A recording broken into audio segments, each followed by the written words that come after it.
Welcome to ChristianStorysToday. Today, we're diving deep into the parable of the talents, one of Jesus' powerful teachings, and exploring how it applies to our lives today. Jesus shared this parable in the Gospel of Matthew. It begins with a master who decides to go on a long journey. He entrusts his property to his 3 servants. To the first servant, he gives 5 talents. The servant immediately puts the money to work and gains 5 more. The second servant receives 2 talents. He also invests wisely and gains 2 more. But the third servant, who receives just 1 talent, is afraid.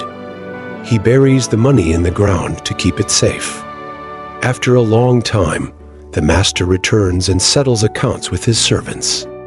The first servant, proud of his work, shows the master the 10 talents.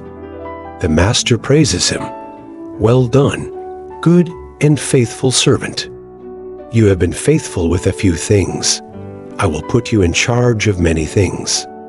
Come and share your master's happiness." The second servant, equally diligent, presents the 4 talents. The master gives him the same commendation. But the third servant, trembling with fear, returns the single talent and explains his actions. The master is disappointed and calls him wicked and lazy. The talent is taken from him and given to the first servant. So, what does this parable mean for us today? Let's break it down. The talents in the parable represent the gifts, opportunities, and resources God gives us. The message is clear. We are expected to use these gifts wisely and proactively. Whether it's your professional skills, creative abilities, or even your time, God wants us to invest and grow what we've been given. Take Sarah, for example. She's a talented graphic designer.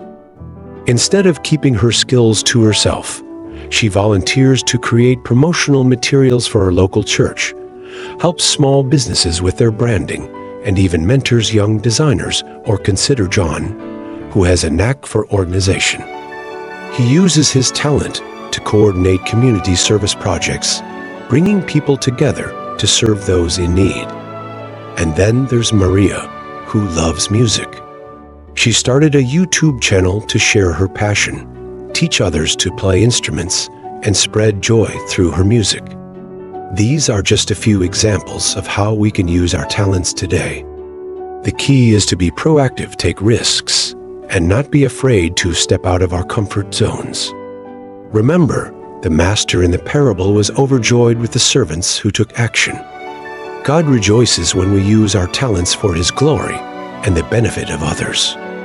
To summarize, recognize the talents God has given you. Invest and grow these talents through action. Use your gifts to serve others and glorify God. In our daily lives, this could mean volunteering your time and skills to help others, pursuing your passions and sharing them with the world, continuously learning and improving your abilities. Let's be like the faithful servants in the parable, making the most of what we've been given.